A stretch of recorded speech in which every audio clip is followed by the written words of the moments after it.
as we get ready to share our take from last week's hot moments in both NFL and NCAA. Let's get started. All right. So we saw Indiana go to Penn State. We had high hopes that Penn State was going to beat Indiana just because we love the upset. But in the last, 5 minutes of the game, maybe even 2 minutes of the game, Penn State just threw up on the field. In the fourth, Indiana, Mendoza, the QB, threw an interception with about 10, almost 11 minutes left in the fourth that they were able to convert into a touchdown. And then after the 2-minute warning, it was like Indiana kind of changed their entire offensive play and had huge back-to-back plays from the quarterback to get within the 10-yard line. They ran a play. I don't know if you rewatched the game. I definitely did because I was so stressed. They ran a really good play and then made a touchdown, but in the middle of him throwing, the timeout was called, so it made that touchdown null, and there was some hope for Penn State. Like maybe Indiana won't convert, and maybe Penn State can get the ball back. Penn State has hope. That was bad. But then they scored. They ran a different play. Wildest catch by Cooper Jr. It's all over the internet of how he managed to catch it and got the foot in. And that counted as a touchdown, which we really thought was not going to be, but when they reviewed it, he was in. 15 seconds left. Penn State QB is just wasting seconds reading the field. 9 seconds left. Indiana forces him to run and throw incomplete. And then with 5 seconds left, he throws a Hail Mary into, honestly, a horrible location. It was 3-on-1 coverage. Took too much time. Yeah, he needed to pray more. Took way too much time on that last play, and the clock ran out. So it's got to be the worst time management of any game we've seen this season. Worst, yeah. If he had just looked at the clock, I think the first play with that 15 seconds left in the fourth, he wasted so much time, which really gave them 9 seconds left, and that should have been when he just threw the Hail Mary, but he wasted a play. So it was just... Yeah, he definitely, he panicked. You see him, try to pass it off and, just, straight panic. Did you just pass that backwards? Yeah. What? I think he was just desperate, panic. So it was sad to see. I do want to call out that when Ohio State played Penn State, they beat them 38-14, while this last week, Indiana barely got the win over Penn State, 27-24. So, I don't know. I know there's a lot of talk about Indiana being...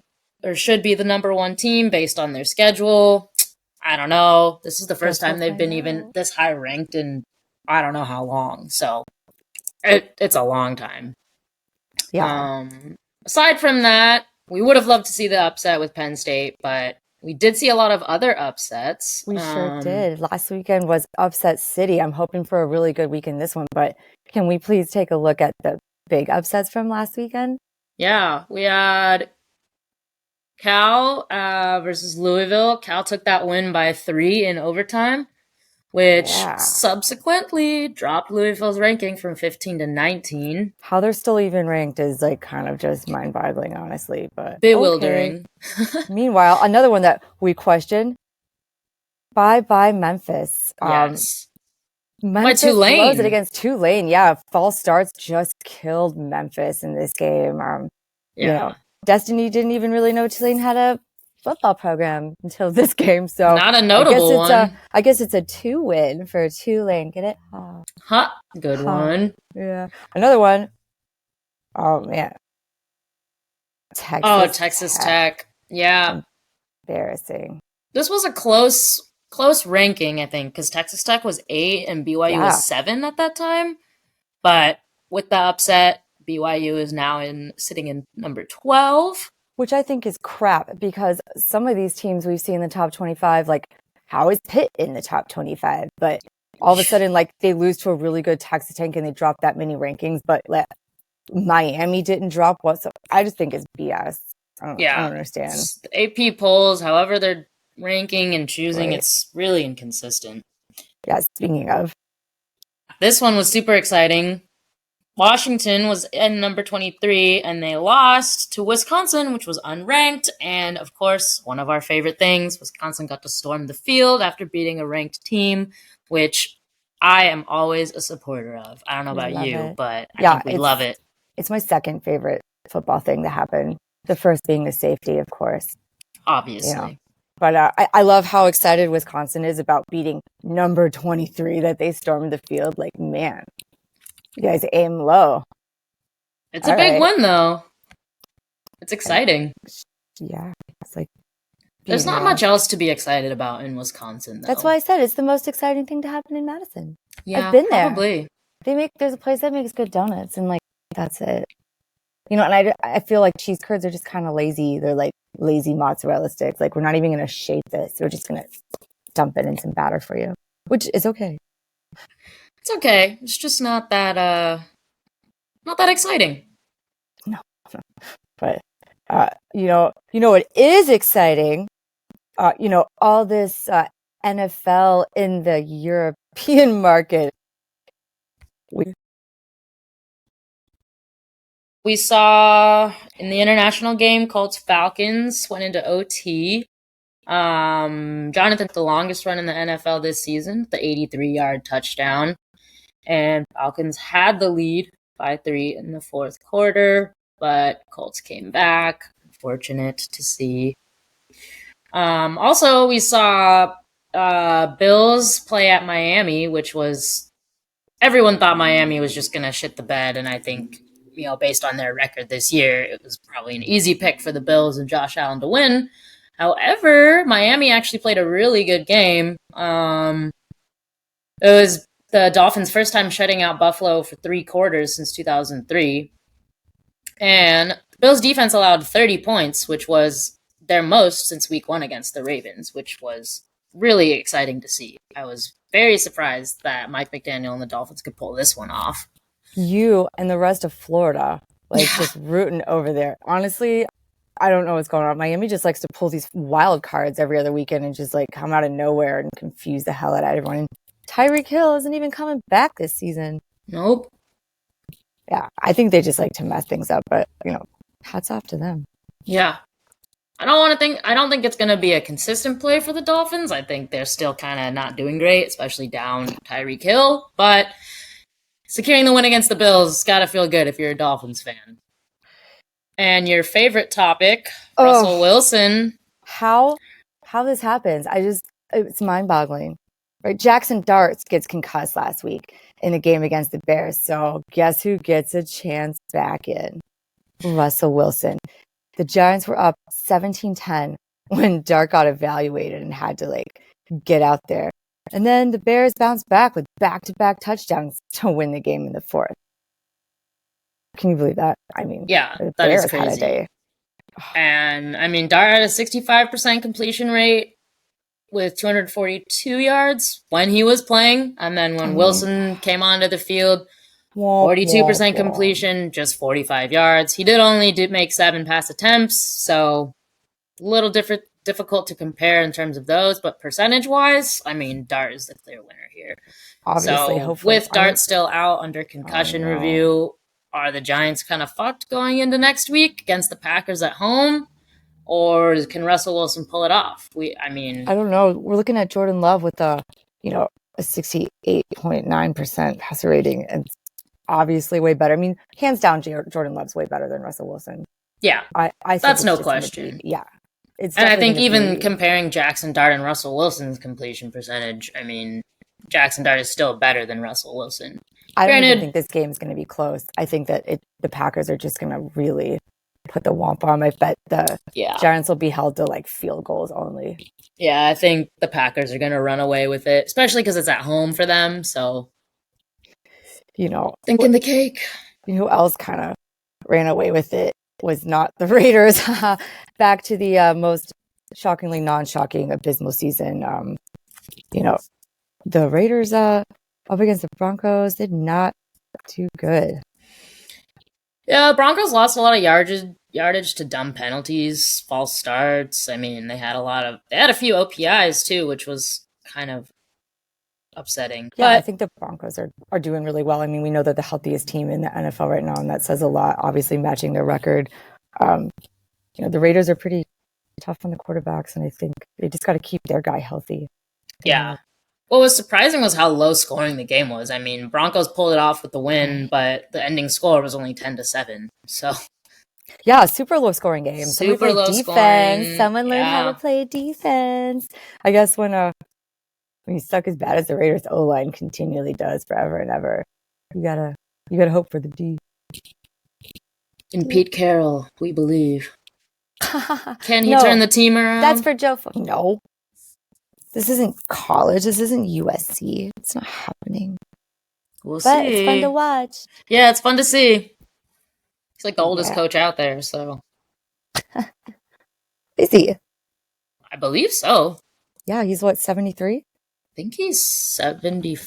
That sounds right. 73 or 74. Yeah, he's 74. Ooh, that was close. Dang. Yeah, he's not young. Not young. Not. Yeah, no. Interesting. I think Saban used to be the oldest coach, and then he finally retired. Yeah, how old was Nick Saban when he retired? God, like 80? No, late 70s. That man's old. He old. Let's see. He was 72 when he retired. Oh, dang. So he's what, 76 now? I have no idea how many years. No, he retired last year, right? So he's 74. Dang. Him and Pete Carroll. Yeah. Wow. Huh. And there's rumors that Nick Saban's going to come back to college coaching. Oh, God. Did you see Is those? he really? Speaking of going back to college, good time to talk about the game plan, right? NCAA Week 12, his old Saban's old stomping grounds. Yeah. Alabama's facing Oklahoma. Well, Oklahoma's facing Alabama at Alabama. I think this is the biggest weekend, right? This is playoff pictures in sight. Who gets that playoff bye? 12 Oklahoma at 4 Alabama. I think Oklahoma's really underrated. I think they're going to upset Bama. I mean, that's really calling it bold. Like, it's at Alabama at home, but, Sooners ranked 3rd in the country. Alabama comes in 27th at that success rate. So I'm hoping for an upset here. What do you think, Destiny? I'd love to see the upset just because I don't want Bama to be in the playoffs. But I mean, we'll see. Isn't there one of Alabama's defensive players injured, or he's coming back from an injury? Yep, like they have this star defensive guy, Qua Rasaw. Sounds like Qua McGraw. It's kind of a cool name. Well, he's returning from an injury this weekend, but first game back from kind of being out all season. I don't know if that's enough to hype up this whole Alabama to really pull a womp off on Oklahoma. And Oklahoma's got a lot to prove. That's true, they do. I hope they can pull it off. It'll be interesting to see. Definitely a good game to watch, though. Let's see. What other ones are we excited about? 21 Iowa to 17 USC. It's at USC, right? Yep, it's the favorite at home, but Iowa's defense has been really consistently strong. I think this is going to be a really close game. I think Vegas has it marked at 7.5 USC. Okay. Not too big of a spread. It's a close matchup in terms of their rankings, too, so it should be a close game. Yeah, and these rankings seem like seemingly somehow change on the regular. One day they looked as 20, one day it's 19, so those guys needs to get it together. Right? But biggest matchup this weekend? Texas at Georgia. Texas at Georgia. I'm hoping for a triple Pete here, just because we know I really don't like either team, to be honest. But I'm hoping for a three-peat. Let's get Georgia to beat the Longhorns. Archie Manning. Yeah, this one's a tough one for both of us, just because I know we both don't like Arch Manning.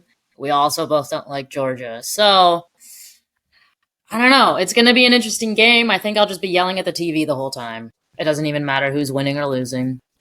Most likely. I mean, Georgia beat the Longhorns 2 times last season, with that second time being in the SEC championship. So, a win here would really put a lid on the freaking Texas's talk about going to the college football championship game. So, Georgia Bulldogs, let's go. I'll be really sad, honestly. I don't want Texas to go to and I feel there's so much hype continually around Archie Manning. If they win this game, they'll go to the freaking college football championship game. I just think they don't deserve it. Texas doesn't deserve it. Their rankings this year through the season, they were like, preseason they were number 1, and then they lost, so then they dropped to like 20 something, and then they were unranked, and then they came back, and now they're number 10, I think. It's like, it's not consistent, and I'm very confused about why everyone thinks Texas deserves a seat at the playoffs. Because Manning last name. But as it stands right now, if A&M and Alabama win out, they will most likely end up playing each other December 6th in the SEC championship. Ooh. I know it's been a while. I went to the Alabama-Florida national champion game, SEC champ game back in 2011, maybe? When was the last time they were there? Sometime when they lost. I don't know. Whatever, I was sad. That's all I remember. Okay. Sad. You know who won't be sad? What? The Commanders in Spain. Hola. ¿Cómo está? I'm in Madrid. Your Dolphins are going to take the Commanders in Spain. Ridiculous that they're going all the way to Spain. I mean, yeah, but okay. And they're Madrid, already there, honestly, right? It's not even Barcelona. Yeah, they're in Madrid. Yeah, I think they already got there at like, don't they go like a week before or something? I would hope so. Jet lag's a bitch. Warm up and get adjusted to the time zone and everything. What if you get food poisoning? I feel like that always happens. That would be unfortunate. Yeah. Yeah, I mean, Dolphins coming off a big win against the Bills, but I hope they don't get too cocky and think that they're all that. Yeah. Yeah. They've been really inconsistent, Yes. How many? We don't have any more international games this year. This is the last one of the year. Ooh. Yep. And it's considered a home game for Miami. Yeah. Yeah, interesting. There's 21 teams that participate in this program of NFL Global Market. Yeah, I looked it up, and it's to build brand and awareness and fandom outside of the U.S. I get it. I understand why they want to do it, but it just, I don't know. It seems unnecessary. It seems like a lot of money that we don't really need to spend. It's a waste of jet fuel. But this is the last one, so. Well, you know what's going to be over after this. Someone's bid for first place. We got a battle in the West going on this weekend. Rams and Seahawks in LA. It's in LA, yeah. Yep. Man, I think Seahawks are going to take this one. I mean, I don't know, Sam Darnold, right? Sam Darnold paired with JSN, like. But man, Stafford had a really good weekend last weekend. He looked so super hot. He was just like nailing everything. And it made me a little sad because he was on my fantasy team and I benched him. Ooh, ouch. Yeah, it doesn't matter. Losers. Fantasy gives and takes away, man. Breaks my heart. You know what? I'm like, here at home, everyone's hearts have been broken lately because all the Niners got hurt. But Niners are playing the Cardinals, and this is going to be interesting just based on how they played last weekend. But the Niners are getting Brock Purdy back from his toe. Yeah. I wonder if he'll play for like a quarter and then get hurt again or have to go out. Yeah, I don't know. Because we've been teased with this Brock Purdy coming back, I feel like, for the last at least 2 weeks. Oh, he's going to play. Oh, just kidding. Nope, it's still Mac Jones. Oh, he's going to play. Nope. I feel like we're teased every week with this idea that we know San Francisco's so hurt and they're not going to win the game. And then we bet against them. And then every weekend somehow they fucking pull it off. I'm like, what the hell? Yeah. How? They just want us to lose our bets, I guess. Ugh. But we'll see how this goes. I think it'll be a close game. But, we go third down. No, it's a little little off topic, but not really. Destiny. What was your favorite off topic random third from this past weekend? Not really off topic. It was more so just watching the pre and post game interviews with Indiana's head coach Curt Cignetti.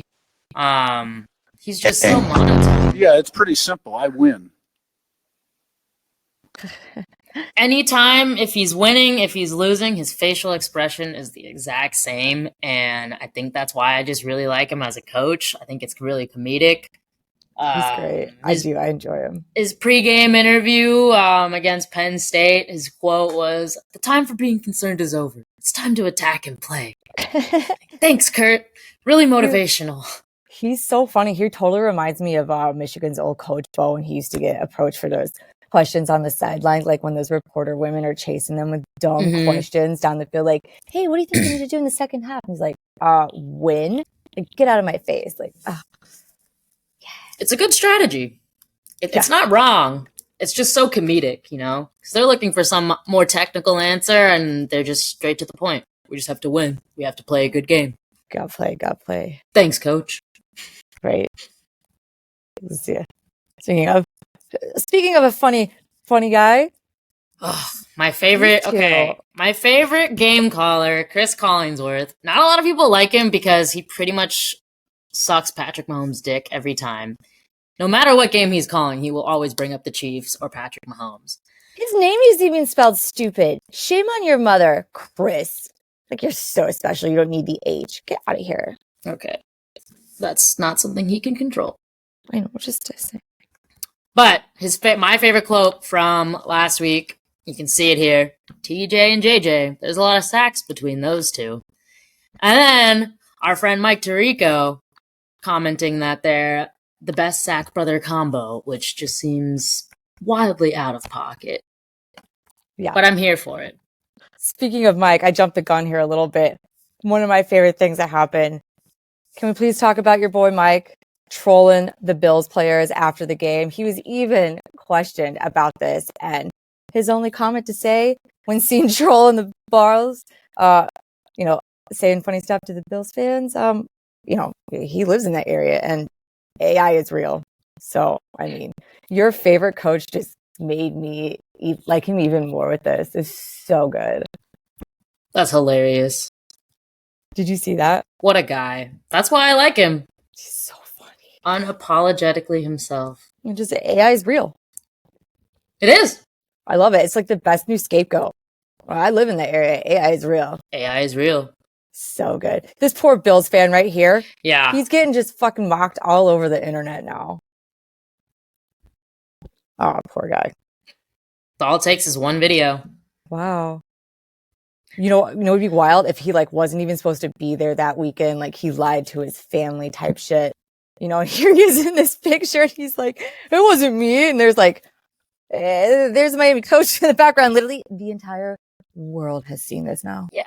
That He's like, "Oh, so I can't. I have plans this weekend. I'm just going to stay in." I would love that. Internet famous. God, it would be the best backstory. No. Fourth. Oh, yeah. Inches. I know you're type away about some of these stats, right? Starting Fourth with Florida. Inches. So, can we look at these? So, this blows my mind because Florida's just literally never been this terrible in most people's lifetimes. 11 for 19, only 83 yards and 1 touchdown, 3 interceptions before being benched for the second half. This was the first time since 1950 that the Gators have lost to Kentucky by at least 30 points. I mean, you'd have to be 75. The majority of the population of the free world wasn't even alive. So, man, yeah, that was a tough game to watch. I think we didn't even finish watching it. Yep. And another great one, and hats off to Mac. Khalil Mack. Aaron Rodgers was taken down for a safety in the first quarter of the game against the Chargers. It was the first time the Chargers have forced a safety since 2022. It was Mack's 35th sack as a Charger, and it makes him the only player to reach that number with 3 different teams. Wow. It's a lot of sacks. Sack king. The sacks on this man. Sack it to him. Khalil Sack. Yeah, seeing that safety was just Sack rhymes with Mac. That's pretty lucky. Do you think that's on purpose? Like it was his destiny. Like Dicker the kicker, Mac the sacker. The Bills playing the Dolphins, so their first time shutting the Bills out for 3 whole quarters since 2003. So already that was impressive. And then the Bills allowing their most points in this season since week 1. And then also comparing first half stats, QB against QB, right? I mean, Josh Allen had 65% completion and only threw 73 yards, no touchdowns, while Tua Tagovailoa had 71% completion, 133 yards, and 2 TDs. So that alone, already impressive. I would never have expected Josh Allen to go an entire half without throwing a touchdown or scoring at all. Also, only for 73 yards, which is very low. And then running back A-Chain ran for 174 yards and bringing his total yardage to 780 for this season. And this was his most rushing yards in a game this season. So that was really cool to see, and it definitely paid off in the Dolphins' win over the Bills. Tagovailoa did the most epic trolling. Yeah. I mean, Tagovailoa did throw 2 interceptions, but also 2 touchdowns. So my question is, was this a fluke on the Bills and their defense allowing so many points, or is this a shift in the Dolphins season? I'm hopeful for Mike McDaniel because I like him, but I really think the Dolphins just kind of pulled this one out of their ass, and we're going to see more of a normal Dolphins performance or an expected Dolphins performance for the rest of the season. Yeah, it should be interesting what happens this weekend against Washington. I think that they pull the win off against Washington and McDaniels doesn't get fired. I would hope so, because I think, honestly, he is up next on the chopping block if he does not keep winning. Sad to say, but that's the reality of it. Giants coach got fired this past weekend. Brian Dabble, gone. So, parting prediction before we wrap up this week and head into the big playoff picture for NCAA and looking at week 11. A lot of teams are coming back. A lot of hurt players are starting to come back. It's always exciting. Yeah, I think for me, what's not going to be exciting is watching Florida get annihilated by Ole Miss this weekend. Yeah. Well, Ole Miss is at home, but excited for coming to a close here. Big playoff picture, so that really excited about that Texas Georgia game. Texas, Georgia. I think that's probably the one I'm most looking forward to watching this weekend. Just based on all of these matchups. I mean, a lot of them I already we know what's going to happen. So I think Texas, Georgia will be really, really, really exciting. Yeah. Well, next week. Yeah, we'll see you next week. Make sure to hit like, subscribe, and follow wherever you listen to your podcasts. My thumb is small. There we go. Boop.